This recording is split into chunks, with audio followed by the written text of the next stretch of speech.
Hello students, welcome. Today we will learn to derive and understand first property of mean with the help of two methods. So let's start. So what is the first property of mean? The property states that the sum of deviations of the given values from their arithmetic mean is 0. Now let us understand the above statement with an easy example. Suppose there are 5 variables 1, 2, 3, 4, 5. Now we find the arithmetic mean x bar by adding the given numbers and divide it by the number of observations, which is 5, and we eventually get 3 as mean. We have drawn a table stating the variables xi and the difference of variables from the mean xi minus x bar. We got minus 2 by subtracting like this, and similarly we did it for each and every variable.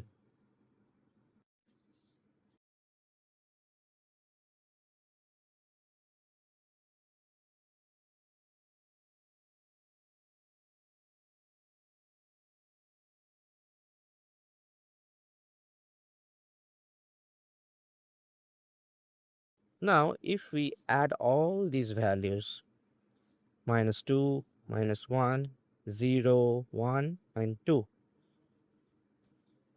we get 0. Therefore, the statement of first property of mean is true. Now we will derive the property algebraically.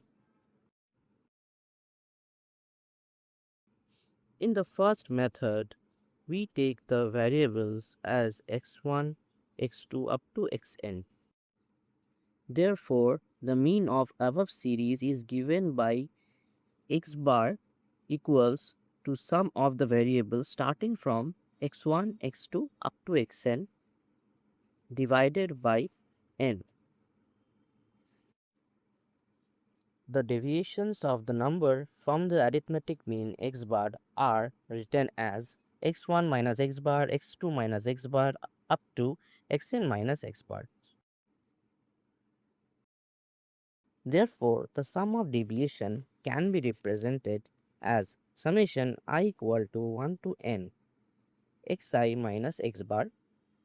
Here we will add the deviation of x1 minus x bar, x2 minus x bar up to xn minus x bar to get sum of deviations, which is summation xi minus x bar.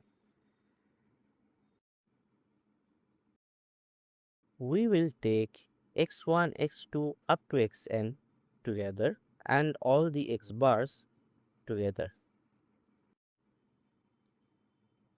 just like this.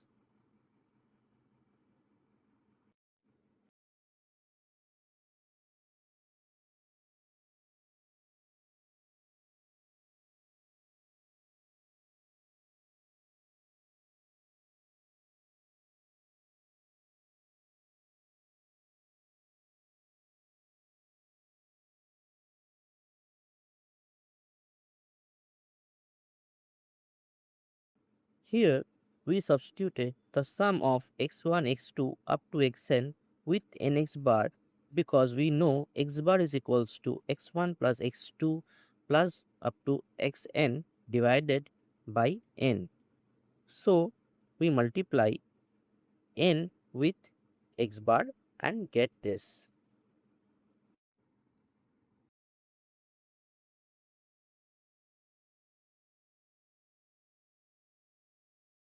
As we can see that x bar is observed n times. So we multiplied n with x bar and we got nx bar.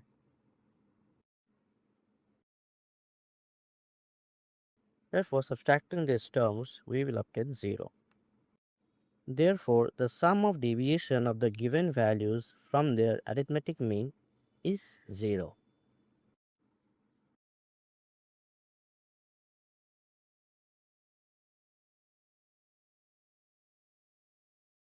Now, we begin with the second method.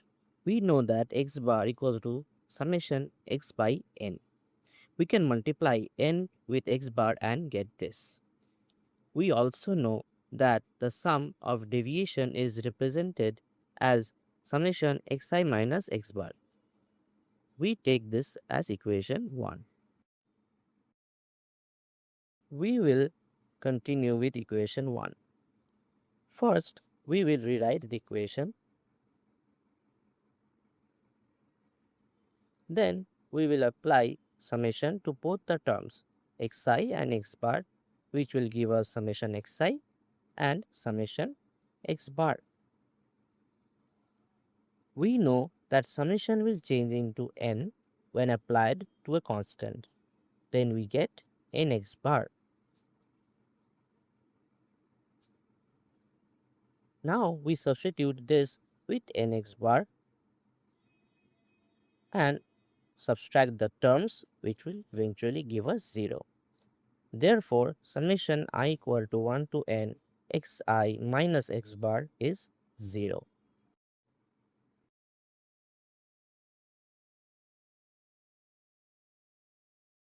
We have used rules of summation here, which gave us nx bar.